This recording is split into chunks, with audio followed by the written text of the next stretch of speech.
Hello, I'm Michelle Ruiz.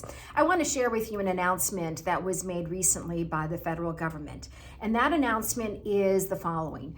The government is now applying more resources to have more oversight over tools that are being used by employers, in particular AI tools and software tools that are perpetuating bias and leading to unlawful discrimination.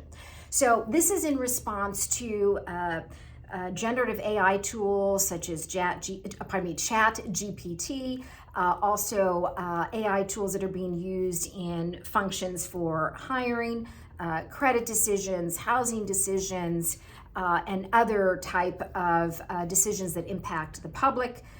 In addition to that, it's also in reaction to tools that are being used, for example, by law enforcement, in particular, tools such as facial recognition. So basically, the federal government has said the technologies are advancing, however, there are not enough safeguards in the technologies to prevent implicit bias and, most importantly, unlawful discrimination. So we're now stepping up resources and we're notifying all employers that if you're using these kinds of tools and they are leading to discriminatory results or outputs for certain individuals, you will be held liable. So what do you need to know is be careful and be assessing how you're using these AI tools. Of course, we all know there's a lot of promise in this field for AI software and tools, but there's also a lot of risk.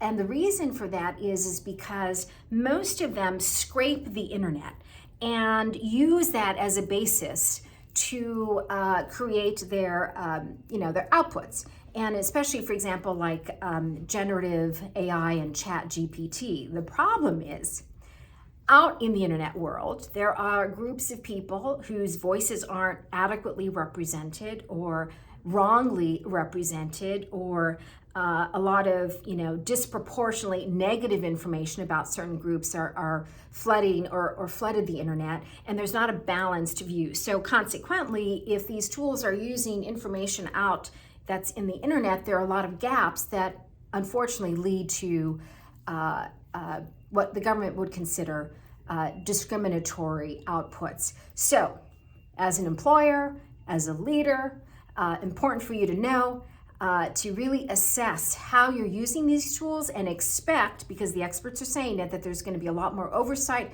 regulation, and penalties for companies who are using these tools when they lead to discriminatory impacts for certain groups of individuals.